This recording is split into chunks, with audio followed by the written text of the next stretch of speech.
마태복음 7장 15절부터 18절까지 우리 같이 봅니다. 시작. 거짓 선지자들을 삼가라. 양의 옷을 입고 너희에게 나아오나 속에는 노략질하는 일이라.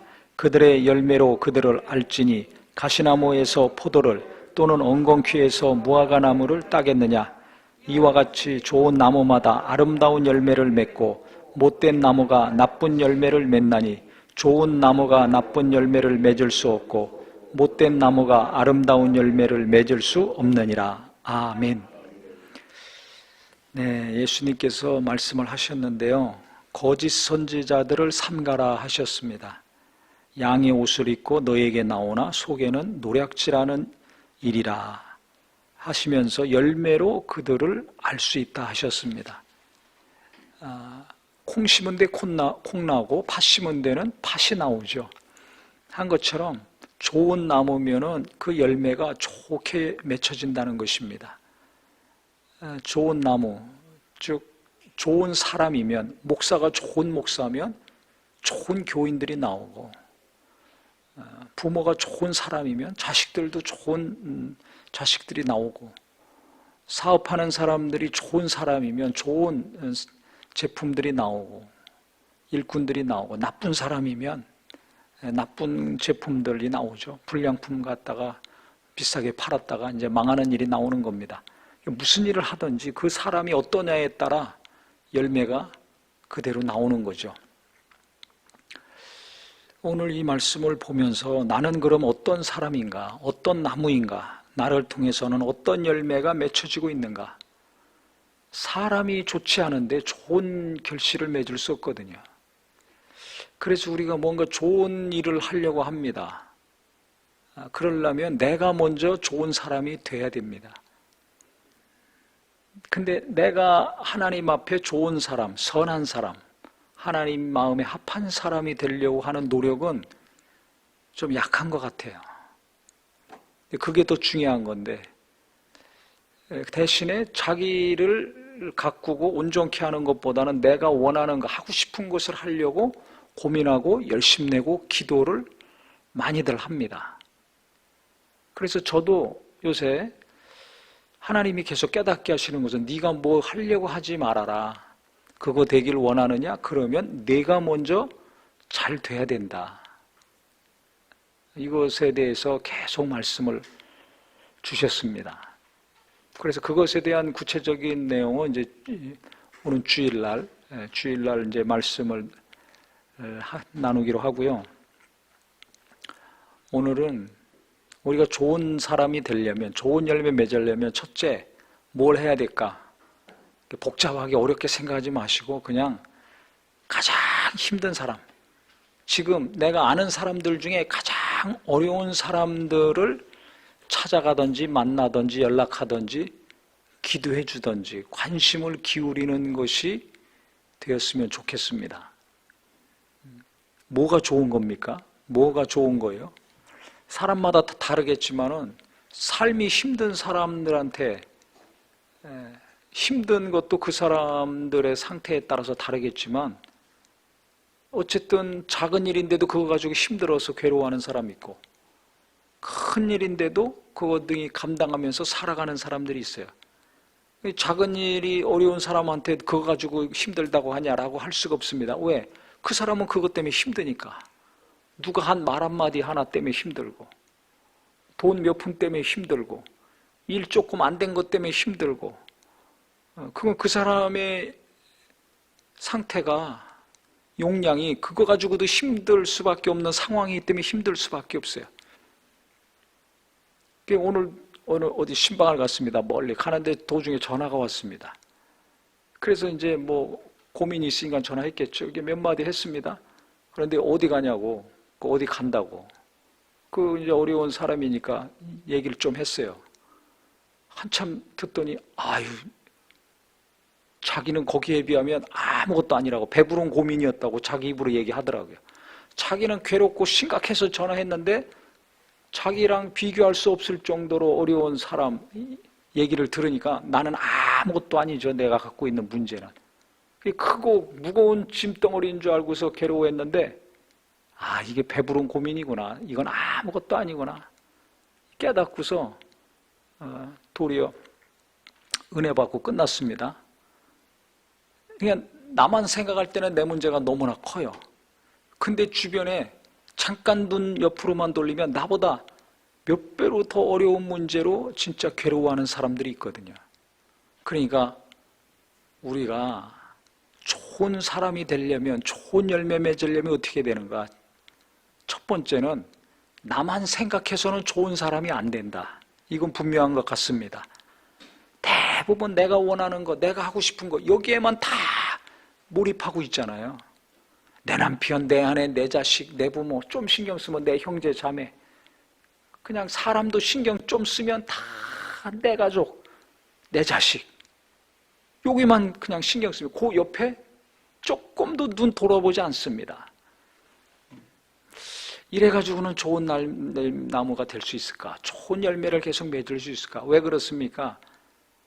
내 가족 생각하고 내 남편, 내 아내, 내 자식만 끔찍 여기는 거는 누구나 다 그렇게 합니다. 예수 안 믿는 사람도 합니다. 짐승도 새끼를 위해서 어미들이 얼마나 헌신하고 희생하는지 모릅니다. 자기는 안 먹어도 다 새끼들 막 물어다가 먹입니다. 이 하나님이 만들어 주신 거예요. 자식을 향한 끔찍한 사랑은 하나님이 만들어 주신 거예요. 인간만 그런 것이 아니라 모든 생물들이 다 그렇더라고요. 그러니까 사람 신경 쓰는데 내 자식만 신경 쓰고 내 가족만 신경 쓰고, 그래가지고 좋은 나무 과연 될 수 있을까? 그러니까 갈수록 뭔가 삭막해지고, 그러니까 그 자식도 그냥 자기밖에 모르고 이기적이 될 수밖에 없습니다. 이 좋은 게 아니에요. 가족을 사랑하는 거는 맞는 거지만 가족만 사랑한다, 이러면 예수 제대로 믿기 어렵습니다. 남을 위해서 시간을 냅니까? 남에게 관심을 갖겠습니까? 물질을 나누겠습니까? 안 하거든요. 배려하겠습니까? 신경 안 씁니다. 가족 사랑해야 되는 거 맞지만 가족만 사랑해, 이게 문제 있는 거예요. 당장 옆에서 뭐 씨름하고. 제가 어제 저녁에 이제 문자를 좀 보냈는데 답장이 왔어요. 바로 보고 싶습니다. 날마다 웁니다. 뭐 간단하게 문자 왔는데 너무 힘드니까 날마다 운다는 거예요. 사업하는 우리 교인인데 너무 힘들어요. 육체적으로, 정신적으로, 감정적으로. 뭐 가끔 우는 게 아니라 그냥 날마다 우는 거야. 그냥 눈물이 나와, 자동으로. 사람이 너무 힘들면 이제 눈물이 나오죠. 하루하루가 힘들어요. 잠도 못 자고 계속 이제 살아야 되니까. 그래서 안 되겠다 해가지고 이제 먼데, 지방에 있는데 좀 멀지만은 갔습니다. 가는데 만나자마자 말이 필요 없어요. 인사도 못해. 만나자마자 그냥 통곡을 하고 우는 거예요, 계속. 그래서 감정이 좀 주체가 됐습니다. 이제 밥 먹고 차 먹고 이제 얘기를 했는데, 얘기하면서 또 울고, 차 마시면 또 울고, 얘기 좀 하고, 그 다음에 이제 헤어지기 전에 기도를 해줬습니다. 그랬더니 또 그냥 울고, 그냥 우는 것이 아니라 그 심한 깊은 고통, 아픔 속에서 나오는 그 울음 있죠. 가슴 깊은 곳에서부터 나오는, 우는 거예요. 그래서 마음이 아프죠. 어려운 줄 알고 갔지만은 마음이 아프지만 한쪽으로는 또 한편으로는 큰 기쁨이 있었습니다. 왜? 그 고통의 10분의 1, 100분의 1이라도 함께 했다는 것이 너무 기쁘더라고요. 목사이기 때문에, 교인이기 때문에 찾아간 만남이었지만은 어쨌든 누구였든지 간에 지금 내가 살고 있는 이 시간 속에서 하루하루 버티고 살기가 너무나 힘든 사람과 함께하고 그 고통을 나누고 짐을 나누고 위로가 되고 기도해 줬다는 것이 너무나 감사했습니다. 그래서 몸은 피곤해가지고 너무 힘들었지만은 영혼은 기쁘고 감사하더라고요. 그러면서 교회가 어떠해야 되는가를 곰곰이 생각을 요새 하고 있는데, 코로나 이후에 어떻게 교회가 어떤 교회가 돼야 될 것인가, 어떤 방향으로 나가야 될 것인가, 앞으로 어떻게 교회가 생존해야 될 것인가, 어떤 목회를 해야 될 것인가, 이런 것들을 계속 생각하고 있는데요. 오늘 다시 한번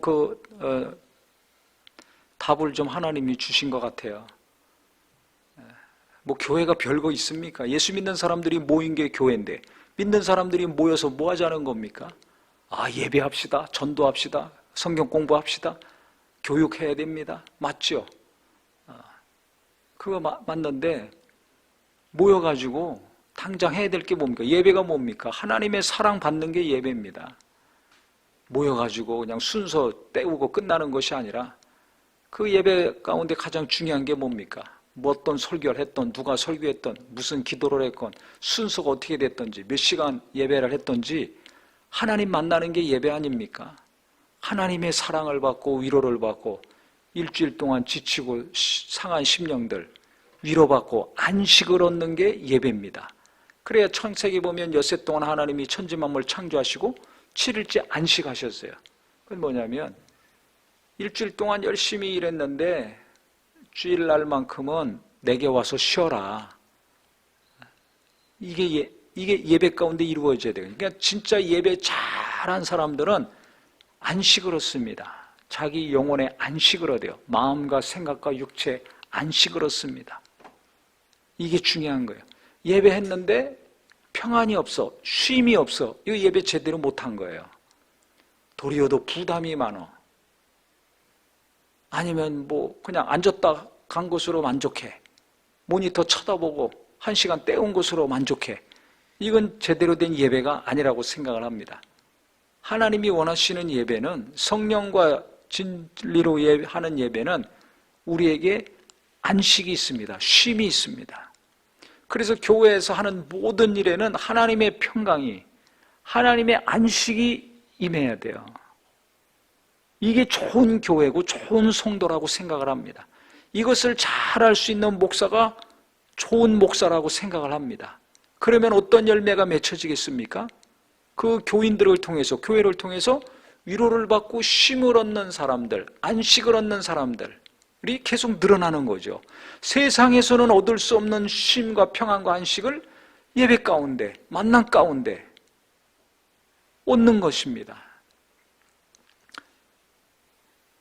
그래서 우리가 교회에서 신앙생활 하면서 뭘 추구해야 될 것인가, 어떤 교회를 바라봐야 될 것인가, 하나님 만나는 안식의 역사, 평안의 역사, 이 세상 어디서도 누리고 맛보지 못하는 그 하나님만이 주시는 쉼의 역사가 이루어지는 교회요, 성도가 되기를 바랍니다.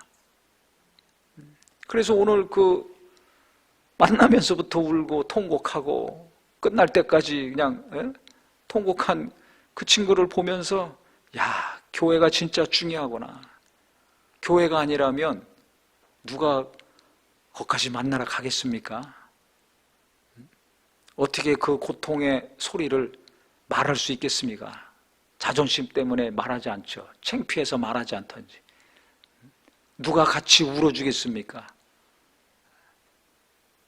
교회니까 이게 가능한 거예요. 교회니까 자기 고통과 부끄러움도 얘기하고 하나님께만 쏟아내는 것이 아니라 성도들 안에도 얘기하고, 왜 나를 정죄하지 않고 나를 무시하지 않고 나를 판단하지 않는다는 걸 아니까 목사님한테 말하든지 사모님한테 말하든지 목장의 교인들한테 말하는 거 아닙니까? 그래서 기도도 받고 위로도 받고 도움도 받고 하는 겁니다. 그러니까는 그 어려움을 견딜 수 있는 거죠. 견디면 어떻게 돼요? 범사에 기한이 있고 때가 있는 것처럼 무너질 때가 있으면 세울 때가 있는 거예요. 세워질 때까지 울을 때가 있으면 웃을 때가 있는 겁니다.